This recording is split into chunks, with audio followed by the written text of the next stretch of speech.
안녕하세요. 4월 22일 금요일 마이드라에 오신 여러분들을 환영하고 축복합니다. 저는 마이드라의 정진용 목사입니다. 혹시 레위기부터 함께 하시는 분들이 있으시다면 진심으로 환영하고요. 그리고 잠시 마이드라 쉬시다가 다시 듣게 되신 분들도 여전히 환영합니다. 제가 출애굽기 이후에 어떤 본문을 갖고 묵상해야 될까 고민을 했는데요. 제가 묵상했던 그대로 출애굽기에 이어서 레위기를 이어나갑니다. 제가 조금 공부하다 보니 레위기의 책 제목이 히브리어로 베이 이크라라고 하는데요. 이 베이라고 하는 것이 그리고란 뜻이에요. 그러니까 이 그리고라는 것이 결국은 출애굽기와 연결되어 있다. 민수기도요. 베이라고 하는 그리고로 연결되어 있어요. 결국은 이게 하나의 책인 셈이죠.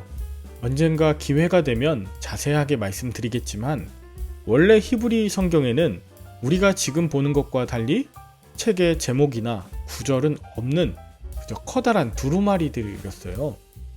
그런데 주전 250년경 이집트 알렉산드리아에서 점점 사어가 되어가는 히브리어 성경을 헬라어로 번역하는데요. 이때 책의 분량을 끊고 제목이 만들어졌어요. 지금 우리가 보는 한글 성경을 비롯한 것 모두 이 70인역 성경을 번역했고요. 즉 편의상 번역 작업 때 이름이 붙고 다른 책처럼 보이게 나뉘어졌지만 사실은 하나의 연결된 책이라는 점에서 출애굽기를 마치고 레위기를 묵상하는 것, 그 연속적인 면에 있어서 여러분들께 미리 말씀을 드립니다.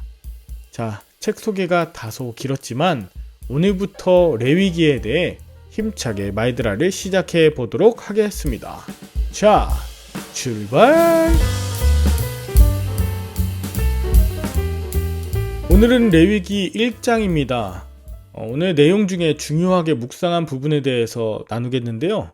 어제 하나님께서 이 성막을 만들라 하신 것으로 출애굽기가 마무리되었다면 오늘부터 시작되는 레위기는 하나님께서 회막에서 모세를 부르시면서 제사법에 대해 알려주시는 장면이 레위기 1장부터 7장까지 나옵니다.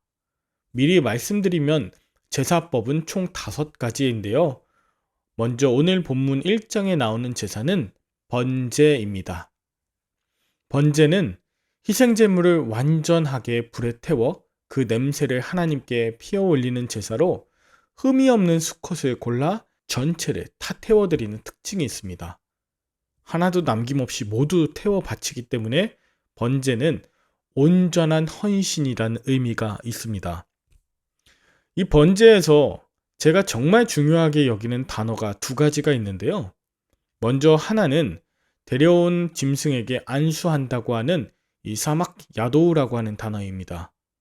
여러분, 이 안수가 번제에서 정말 중요합니다. 번제할 짐승에게 안수하는 그때에 안수한 사람의 죄가 짐승에게, 짐승의 흠없는 의로움이 사람에게 전이가 되기 때문에 이 안수가 그렇게 중요한 거예요. 짐승의 의는 내게, 나의 죄는 짐승에게 전이 되어야 했기 때문에 그 짐승은 흠이 없어야 했습니다. 게다가 짐승에게 안수한 이후 짐승을 잡고 또 번제를 드리는 것이 안수한 그 사람이 직접 하는 것인데 이 안수라는 과정이 있었기 때문에 이 짐승이 아니라 자신이 하나님 앞에 죽는 것을 느끼고 짐승의 껍질을 벗기고 각드는 과정을 통해 그 안에 숨겨진 내 죄악을 하나님께 드러내며 짐승을 불태울 때 자신의 죄가 완전히 불태워지는 이런 과정을 간접적으로 경험하게 되는 것이죠. 제가 이 안수와 더불어 레위기 1장에서 주목하는 단어가 또 한 가지 있는데 바로 2절에 나온 가축이라는 단어입니다. 번제물로 드릴 단순한 짐승이 아니고 가축이라고 한다는 점을 주목해야 합니다. 가축이란 단어, 베헤마라고 말씀드린 이것이 야생동물과 달리 집에서 직접 기른 동물을 말해요. 오늘날 우리가 이해하는 것과 달리 당시 가축은 이스라엘 백성들과 함께 사는 가족과도 같은 존재입니다. 그 베헤마, 가축이 태어나는 과정, 또 같이 먹고 성장하며 같이 시간을 보낸 존재 중에 가장 좋은 것, 가장 흠이 없는 수컷을 드리라는 것이에요. 마치 하나님이 아브라함에게 자신이 가장 사랑하는 독자 이삭을 번제로 바치라. 이것이 베헤마를 전제로 드리라는 것의 의미입니다. 저는 고난주간을 지나고 부활주의를 보내면서 오늘날 어린 양을 드린다는 표현에 대해 너무 무뎌진 것은 아닌지 스스로 돌아보게 되었습니다.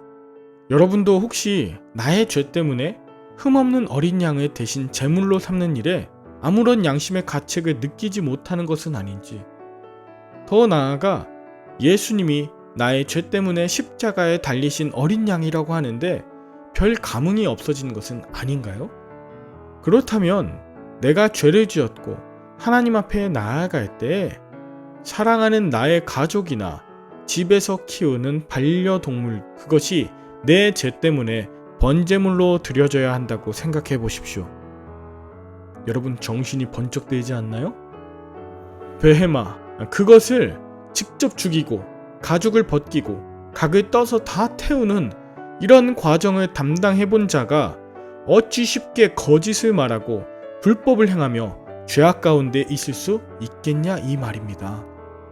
예수님을 너무나 쉽게 6월절 어린 양, 나를 위해 대신 죽으신 분으로 고백하지만 나와 예수님이 얼마나 소중한 관계인가, 그것을 잊는다면 그저 매번 반복되는 살생, 사륙의 장, 그 이상 그 이하도 아니게 될 것입니다. 사랑하는 여러분, 우리가 예배를 드리며 하나님 앞에 나아간다는 것, 특별히 번제를 드리며 나아가는 것, 그 중심에 사랑하는 관계가 있음을 기억하시길 바랍니다. 오늘도 광야 속 죄와 구별된 하나님의 백성, 안수함으로 하나님과 연결된 능력의 종들 다 되시길 간절히 기도합니다. 함께 기도할까요? 하나님 아버지, 내가 손을 들어 주님 앞에 기도할 때 하나님께서 하늘 영광 보좌를 버리시고 나에게로 찾아오시는 그 전이가 이루어짐을 기억하게 하여 주시옵소서. 나의 자리와 주님의 자리가 바뀌도록 내 손 붙들어 주신 주님, 어린 양이신 주님을 찬양하지만 주님은 얼마나 나를 사랑하시는지, 또 나는 주님을 얼마나 사랑하는지 돌아보고 고백하는 진정한 예배의 회복이 있길 원합니다. 나 대신 주님께서 나를 살리고자 십자가에서 자신의 모든 것을 찢어 내 죄를 사하셨으니 부활하신 주님과 함께 새로운 삶의 나날들을 살아가게 하여 주시옵소서.